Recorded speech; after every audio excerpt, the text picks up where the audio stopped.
Muchas gracias, Gregory, y al al Instituto de Políticas Públicas por la invitación y la coordinación de este lanzamiento de artículos de políticas públicas.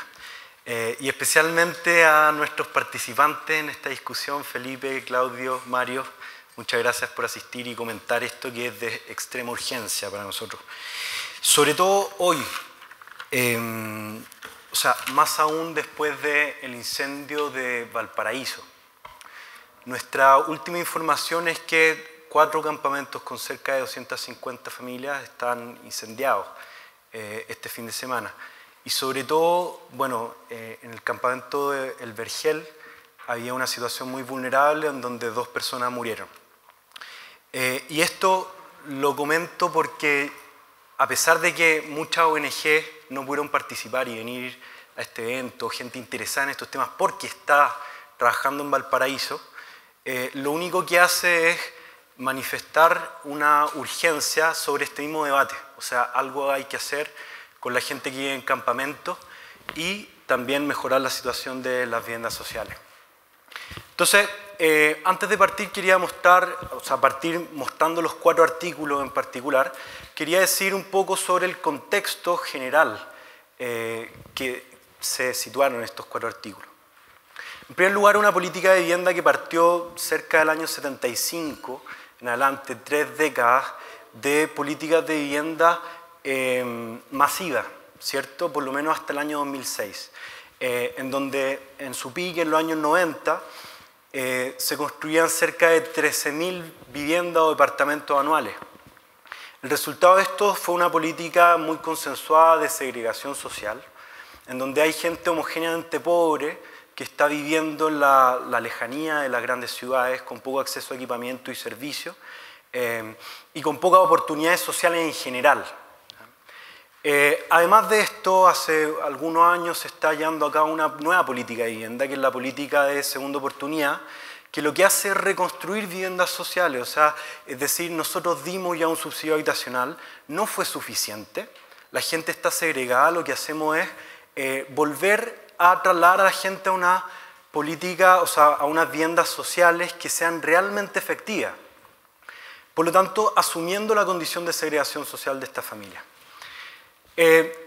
Por otra parte, vemos que desde el 2005 en adelante se ha mantenido, en ámbitos generales, sé que sobre esto hay discusión, pero en ámbitos generales se ha mantenido el número de campamentos y de familias viviendo en campamentos. Y esto es bastante extraño y nos gustaría aportar en esta discusión. Por último, vemos que existen algunas trabas, incluso legales, a la erradicación de los campamentos. ¿Por qué? Porque hay gente que está inhabilitada para los subsidios y hay gente que vive en los campamentos. Entonces, frente a ese escenario, lo que queda hacer es o el desalojo forzado o armar alguna forma de que ellos participen dentro de las políticas habitacionales. Este es el contexto general. Ahora les voy a comentar, en primer lugar, el artículo de Isabel Ibáñez, nuestra moderadora, que es sobre el resurgimiento de los campamentos y algunas propuestas para avanzar en la erradicación definitiva. ¿Cuál es la pregunta de fondo de esto, la inicial? ¿Por qué se mantienen los campamentos? Actualmente tenemos cerca de 700 campamentos, nuestro número más preciso es 691, actualizado hasta abril, y en discusión con el gobierno lo actualizamos. Pero la pregunta es ¿por qué siguen si desde el 2005 a la fecha el país duplicó su PIB per cápita? ¿Por qué aún existen campamentos? Entonces, acá hay algunas explicaciones, no son exhaustivas, pero son algunas bien importantes. Primero, ha estado aumentando la migración, ¿ya? Y es muy importante que no solo inmigración, no son solamente extranjeros, sino que muchas veces es gente que se está trasladando al norte o a otros lugares donde hay más empleo. La migración interna entiendo que es más importante en este sentido que la migración desde el extranjero. En segundo lugar está el problema del allegamiento.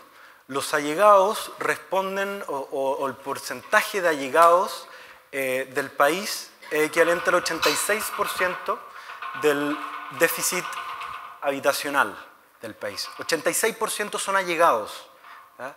Entonces, ¿qué es lo que hemos visto en las cifras? Que desde el 2005 al 2011, ¿cierto?, han ido aumentando los allegados en un 55%. Y esto podría presentar una demanda para las políticas habitacionales. En tercer lugar están los inhábiles, que yo ya les comenté y que en un artículo vamos a revisar en mayor detalle, que es gente que no puede salir de los campamentos porque no puede acceder a subsidios. Y por último está el tema más práctico, que es el desuso del terreno. O sea, cuando un campamento se radica, lo que hay que hacer es buscarle ya desde antes un uso inmediato, en el fondo para no dejar espacio para que entren las nuevas familias, ¿cierto?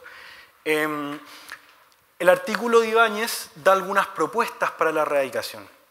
Lo que quiere hacer, en el fondo, es dar un marco para las políticas públicas. Debería existir un marco muy claro para erradicar los campamentos.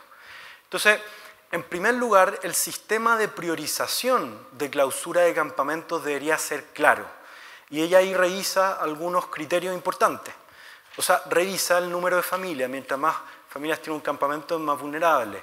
La antigüedad del campamento es importante. La lejanía hacia servicios de educación, de salud, de seguridad, como carabineros o como los bomberos, que justifican o que en parte explican los incendios que se producen todos los años en los campamentos. Todo eso es muy importante y debería ser considerado en el sistema de clausura. En segundo lugar, tenemos un problema, que muchas viviendas sociales nosotros ya las hemos ido construyendo y sabemos cómo le ha ido en ciertas comunas. ¿Qué es lo que pasa? Que comunas como Buin, en general, tienen muy bajo acceso a servicios de educación, de seguridad, de salud, son bastante vulnerables, tienen bajo transporte, y hoy vemos que hay 8 campamentos en Buin. Entonces, lo que se plantea es que eso tiene que considerarse. O sea, para ver para dónde se van a trasladar los campamentos, no siempre hay que hacerlo en el fondo en la misma comuna de residencia, sino que se tiene que ponderar la clausura, el tema de si se mantiene el lugar del campamento, se mantienen las redes que hablaba Gregory, pero también ponderando la buena ubicación. En tercer lugar está el tema de un plan barrial de uso inmediato. O sea, antes de que un campamento se vaya a erradicar, sería positivo que el mismo barrio empiece a discutir cómo se va a utilizar el terreno y que se ocupe de manera bastante expedita una vez que el campamento se erradica. Después se plantea que se tiene que hacer algo, o sea, solucionar de algún modo el tema de los inhábiles. Si no se soluciona el tema de los que no pueden acceder a subsidios, van a quedar familias, van a quedar en estos terrenos y por lo tanto una vez que se sacan las familias a las viviendas definitivas, van a llegar nuevas familias a ocupar los terrenos y se van a seguir manteniendo los campamentos. En tercer lugar, se propone que se evite el desalojo forzado porque, bueno, desde la perspectiva de techo, esto es solamente contribuye a reforzar la vulnerabilidad social de estas familias.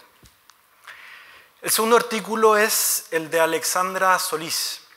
Ella habla sobre las familias inhábiles, que es este problema que le estoy contando de la gente que no puede acceder a los subsidios. Y cómo integrar a estas familias a la política habitacional. Distingue 3 tipos de inhabilidad, no son los únicos, pero sí los principales. Ella dice, las familias que actualmente no están catastradas en el catastro oficial del gobierno, no es que no puedan acceder a los subsidios, pero sí son inhábiles para la prioridad que tienen las familias de campamento en las políticas habitacionales. O sea, estas familias, si bien no están excluidas absolutamente de la política habitacional, no tienen prioridad como debieran tener ya que viven en campamento y así lo dice la ley, en el fondo.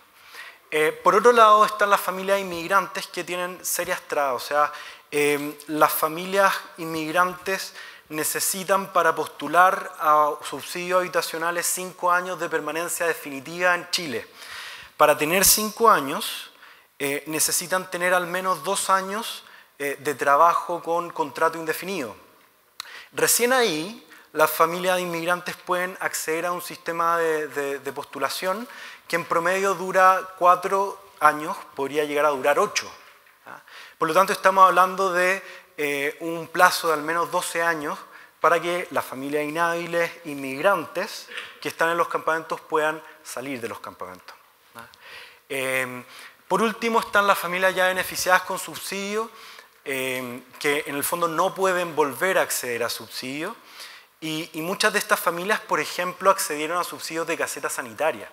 O sea, es solamente acceso a agua, electricidad y en el fondo alcantarillado, pero eso la inhabilitó por mucho tiempo para acceder a las políticas, incluso hoy a las políticas de arriendo. Entonces, estos tres tipos de inhabilidad son los que distingue Solís.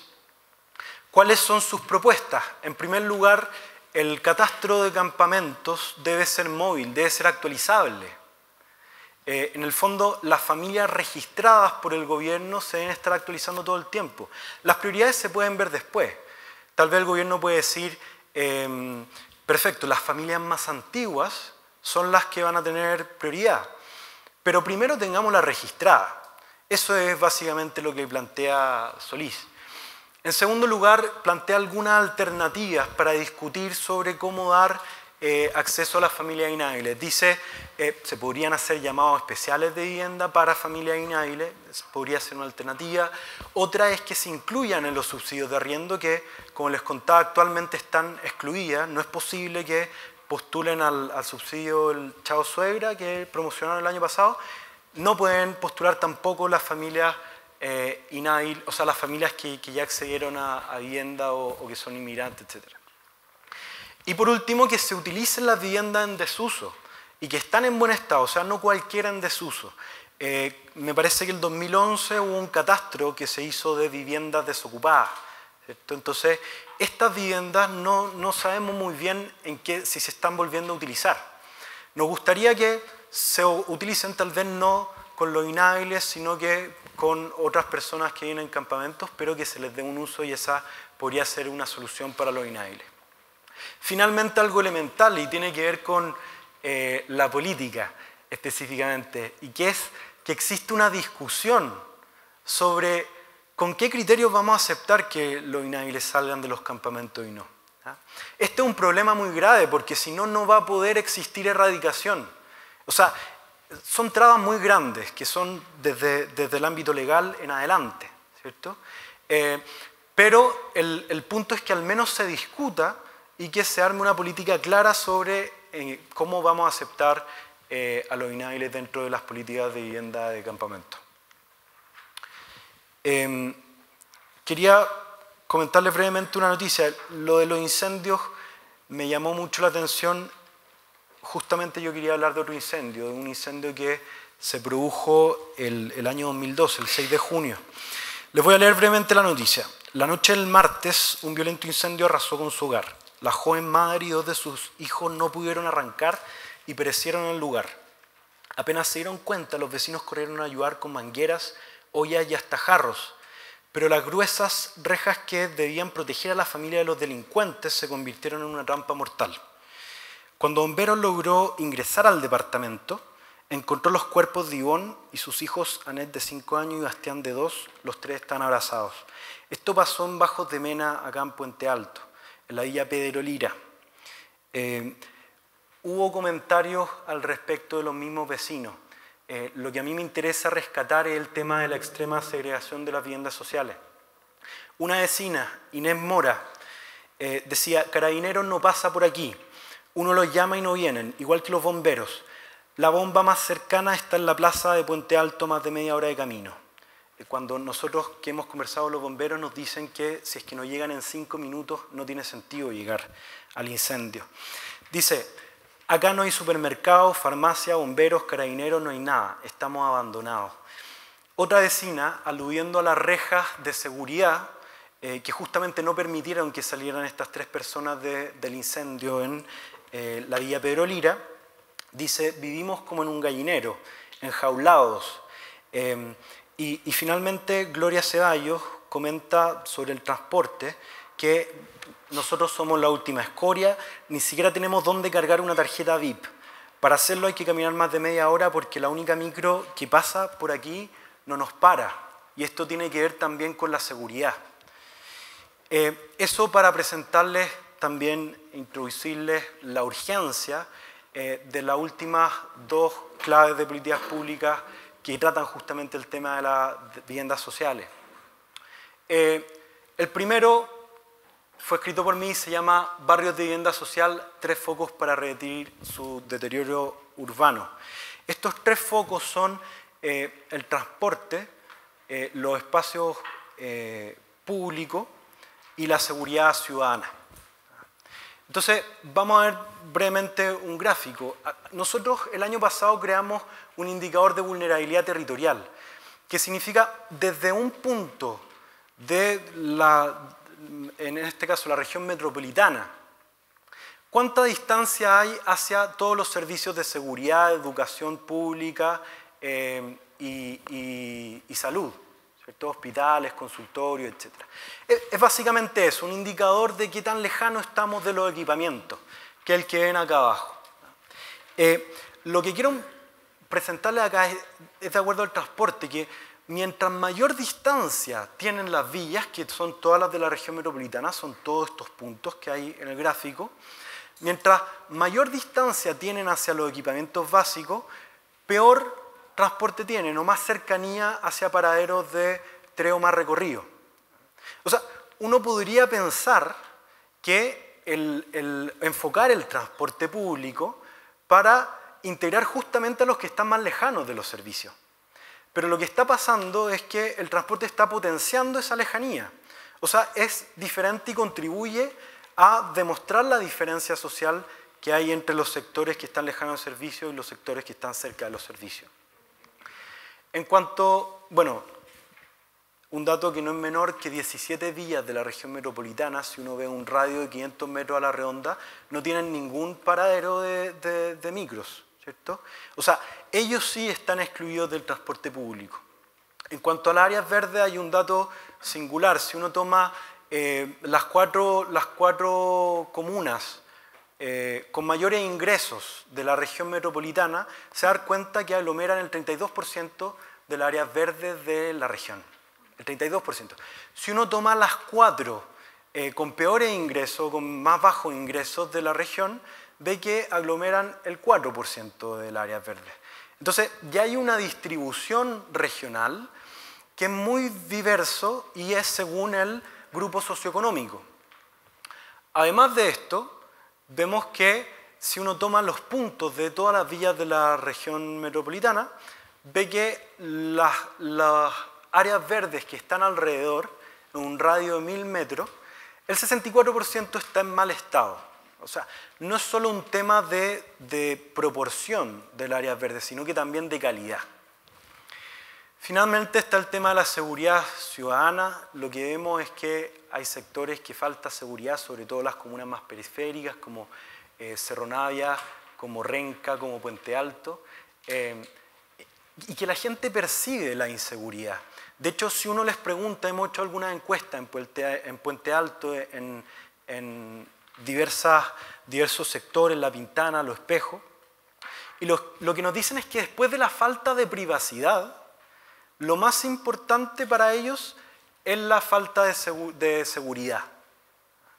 O sea, es la segunda mayor problemática de vivir en estos barrios de vivienda social.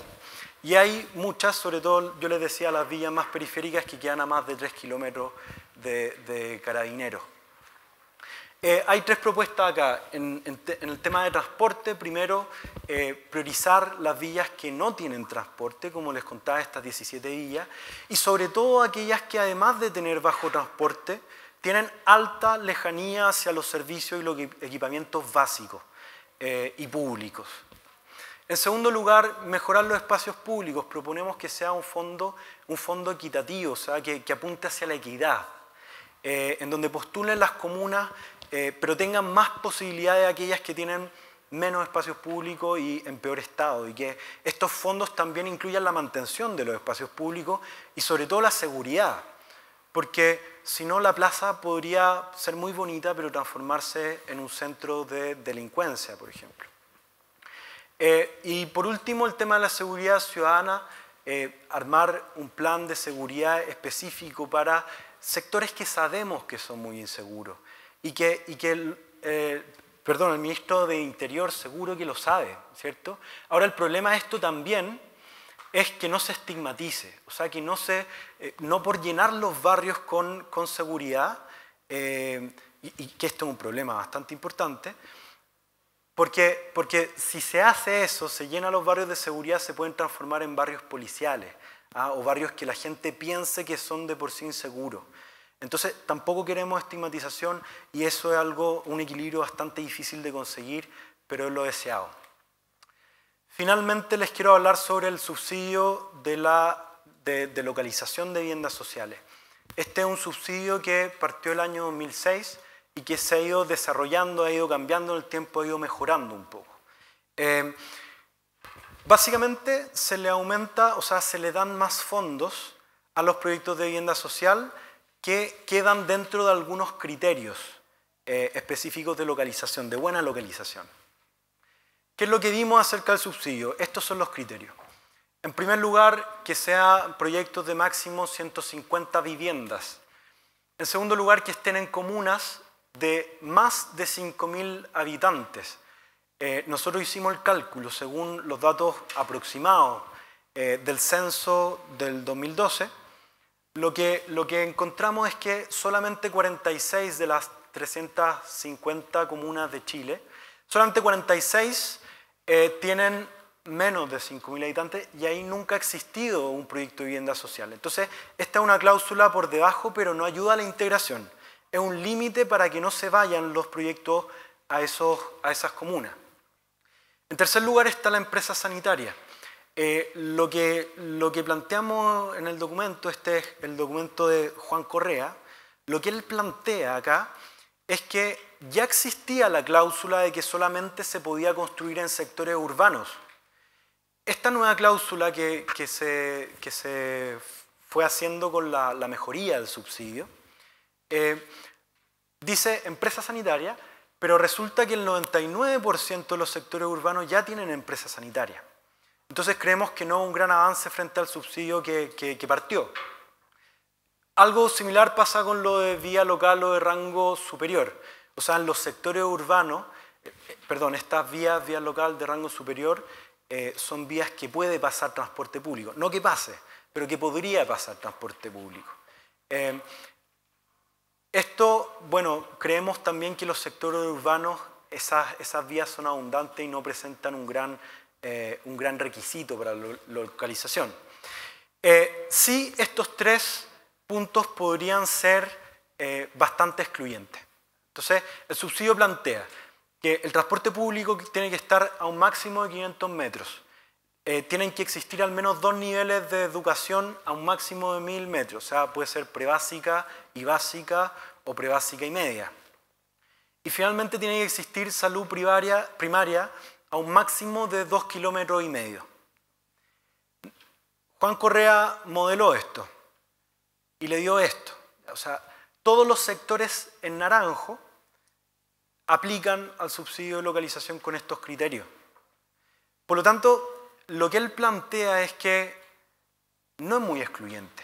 Podría ser bastante más exigente y que tal vez esto está favoreciendo a que suba el precio del suelo en la región metropolitana. Entonces, lo que hace él es proponer tres alternativas con diferentes exigencias. La primera alternativa es incluir en el subsidio de localización no solo el transporte a 500 metros, sino que también decir que este transporte tenga al menos 3 recorridos. La frecuencia del transporte no está considerada actualmente en el subsidio. Además, que no se considere la educación particular pagada.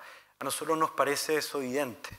En el fondo, sabemos que en la vivienda social nadie accede a colegios particulares pagados, ¿cierto? Entonces, quedaría así la mancha un poco más restrictiva. La alternativa 2 que propone Juan es eliminar el 30% de la región que tenga menos densidad de empleo. O sea, esos lugares que no se puede acceder con subsidio de localización.